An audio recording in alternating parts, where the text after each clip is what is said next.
Dear friends, कैसे हैं आप सब। उम्मीद करती हूँ कि आप लोग अच्छे नहीं बल्कि बहुत अच्छे होंगे। सबसे पहले मैं अपने हर बढ़ते हुए सब्सक्राइबर को थैंक्स कहती हूँ, जिनकी वजह से मुझे आगे बढ़ने का मोटिवेशन मिलता है।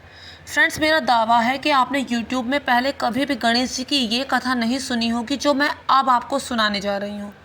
आपने मेरे वीडियो के अलावा किसी और वीडियो में ये बात कभी नहीं सुनी होगी। फ्रेंड्स, जैसा कि हम सभी लोग जानते हैं कि जो गणेश जी हैं उन्हें गजानन का रूप भगवान शिव ने दिया था और साथ ही उन्हें प्रथम पूज्य होने का वरदान भी दिया था। ऐसा क्यों था? क्या सिर्फ इसलिए क्योंकि वो माता पार्वती और भगवान शिव के पुत्र थे? नहीं। ऐसा क्या हुआ था कि रिद्धि सिद्धि ने उन्हीं का वर्ण किया, जबकि उनके पुत्र तो कार्तिकेय भी थे? फिर क्यों गणेश जी का ही वर्ण रिद्धि और सिद्धि ने किया? तो फ्रेंड्स, गणेश जी में कुछ गुण ऐसे थे जो उन्हें सबसे अलग बनाते हैं, जो उन्हें प्रथम पूज्य होने का अधिकारी बनाते हैं। वो गुण कौन से थे, इसके बारे में हम अभी बात करेंगे। फ्रेंड्स, गणेश जी का जो रूप है वो अपने आप में ही उनके गुणों का बखान करता है। पहली बात अगर हम देखें तो गणेश जी के जो कान थे वो बहुत बड़े बड़े थे। कैसे? जैसे हाथी के कान बड़े बड़े होते हैं। तो इसका सूचक क्या है? ये क्या कहना चाहता है? ये क्या दर्शाना चाहता है? अगर हम गहनता से देखें, गंभीरता से देखें या फिर गहराई से इसके बारे में सोचें तो हमें मालूम होता है कि जो हाथी के कान जो होते हैं ना, वो बहुत बड़े बड़े होते हैं।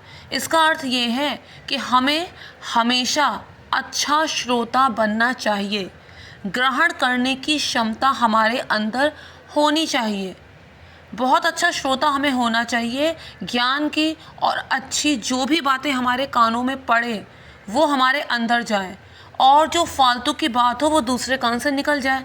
और कहते भी तो हैं, पाठक ऐसा चाहिए जैसा सूप सुधाए, सार सार को गही करे और थोता दे उड़ाए। तो गणेश जी का जो पहला गुण था वो ये था कि वो एक बहुत अच्छे श्रोता थे। दूसरा गुण, हाथी जो होता है उसका मुंह बहुत छोटा सा होता है। ऐसे जो गणेश जी थे उनका जो मुख था बहुत ही छोटा सा था और कान दोनों बड़े बड़े थे। इसका अर्थ ये है कि हमें सुनना ज़्यादा चाहिए, ग्रहण ज़्यादा करना चाहिए और बोलना उतना ही चाहिए जितने की आवश्यकता होती है। एकदम चुप रहना भी ठीक नहीं होता, क्योंकि कई बार लोग चुप्पी का नाजायज़ फ़ायदा भी उठाते हैं। अब जैसे कहते हैं ना, अति का भला ना बोलना और अति की भली ना चूप, बिल्कुल वैसा ही। या फिर ऐसा भी कहते हैं कि रहीमन चुप हो बैठिए, देख दिनन के फेर जब नीके दिन आएंगे। यानी कि कई बार ऐसा भी होता है कि समय विपरीत होता है, तब इंसान को चुप रहना चाहिए, लेकिन कब, कहाँ और कितना बोलना है इतनी समझ होनी चाहिए इंसान को। तो गणेश जी का दूसरा गुण ये था कि वो उतना ही बोलते थे जितने की आवश्यकता होती थी। तीसरा गुण, फ्रेंड्स, गणेश जी की जो आंखें थीं वो तिरछी थीं। हाथी की आंखें कैसी होती हैं? बड़ी और तिरछी। यानी कि हमारी निगाह जो होती है वो पैनी होनी चाहिए, दूरदर्शिता होनी चाहिए कि हम किसी भी कार्य के परिणाम को देख लें। कुछ भी करना चाहें तो हम उससे पहले सोच लें कि इसका आगे चल के क्या परिणाम हो सकता है, क्या वो हमारे हित में है और क्या वो हमारे हित में नहीं। ये था उनका तीसरा गुण। तीसरे, गणेश जी की जो नाक थी वो बहुत लंबी थी। हाथी की नाक कैसी होती? बहुत लंबी होती है। यानी कि सूंघने की शक्ति, भांप लेने की शक्ति, अच्छा और बुरा, इंसान को पहचानने की शक्ति, इंसान को पहचानने की क्षमता, ये कब आएगी? जब हम श्रोता अच्छे होंगे, जब हम आवश्यकता पड़ने पर ही बोलेंगे, जब हमारी दूरदर्शिता बहुत अच्छी होगी कि किसी भी कार्य को करने से पहले उसके परिणाम के बारे में सोच लें कि या क्या इसका करना मेरे हित में होगा, या फिर हम ये भी ना सोचें बल्कि ये सोच लें कि इसे करने से बुरा क्या होगा और अच्छे से अच्छा क्या होगा। सबसे पहले इस बात पर ही ध्यान दे लें कि इसे करने से बुरा क्या हो सकता है, तो अपने आप ही हमें पता चल जाएगा कि ये कार्य हमें करना है या नहीं करना। इसी को तो डिसीजन मेकिंग कहते हैं। अब और कौन सा गुण था गणेश जी के अंदर? फ्रेंड्स, गणेश जी तो हैं, उनको हम लंबोदर भी कहते हैं। लंबोदर उन्हें इसलिए कहते हैं क्योंकि उनका उदर बड़ा होता है। अब हाथी जो होता है उसका उदर कैसा होता है? उसका पेट बड़ा होता है। इससे क्या पता चलता है?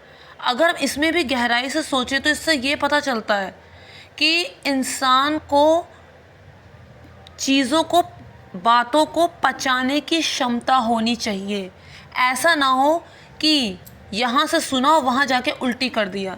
फ्रेंड्स, कुछ लोगों में ये गुण बहुत ज़्यादा होता है, जिन्हें हम ये कह के टाल देते हैं कि अरे गॉसिप वाले लोग हैं, लेकिन ये गुण उनमें बहुत ज़्यादा होता है। कुछ भी सुनते हैं और दूसरी तरफ जाके उगल देते हैं। लेकिन फ्रेंड्स, ये लोग यहाँ पर बहुत चालाक और शातिर होते हैं। अपने बच्चों के विषय में अगर कोई बात होती है तो वो किसी से नहीं कहते। वो तो बहुत ही टॉक्सिक पेरेंट होते हैं जो 100 में, 1000 में, लाख में एक आधे निकल आते हैं, जो अपने ही बच्चों के पीछे कैंची लेके घूमते हैं, वो अलग होते हैं। लेकिन आम तौर पे जो गॉसिप वाली औरतें होती हैं उनकी बात तुम नहीं पाओगे, बल्कि वो दूसरों की, पूरे मोहल्ले की, इसकी उसकी सबकी बात बताएंगी, सबकी गॉसिप करेंगी, बहुत प्यार से पुचकार के बेटा बेटा कहकर पूछेंगी और उसके बाद उस सब का प्रचार प्रसार कर देंगी। हाँ, अपने बच्चों की नहीं कहेंगी।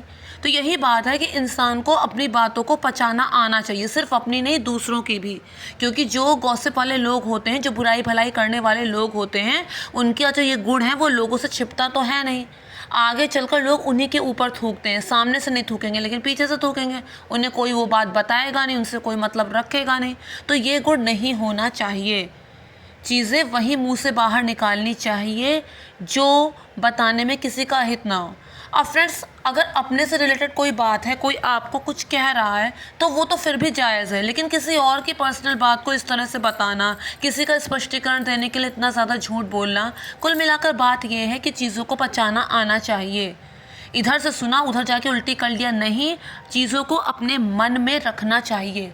गणेश जी में ये गुण भी था, यानी कि दूरदर्शिता अच्छी होनी चाहिए, हमें अच्छा श्रोता होना चाहिए, कब बोलना है कब नहीं बोलना है और कम बोलना है इसकी समझ होनी चाहिए।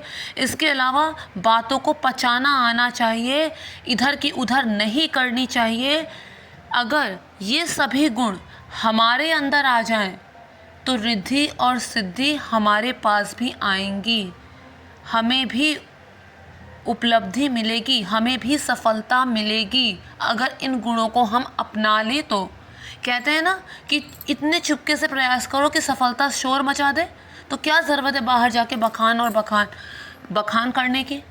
इसके अलावा फ्रेंड्स, रिद्धि और सिद्धि आएंगी, यानी कि शुभ और लाभ भी होगा। तो यही वो गणेश जी के गुण हैं जिनकी वजह से इन्हें प्रथम पूज्य भी कहा जाता है। हालांकि इसके पीछे और कथाएं भी हैं कि उन्होंने अपने माता पिता को ही अपनी पूरी दुनिया मान लिया, सर्वस्व मान लिया। लेकिन ये जो मैंने आपको कहानी सुनाई है, ये आपको और कहानियों से बहुत ज़्यादा अलग लगेगी। अगर वीडियो पसंद आया तो मेक श्योर मेरे चैनल को सब्सक्राइब, वीडियो को लाइक और शेयर ज़रूर कीजिए। साथ ही जो भी आपके सजेशन हो मुझे कमेंट बॉक्स में लिखकर ज़रूर बताइए। Thank you friends, thank you so much.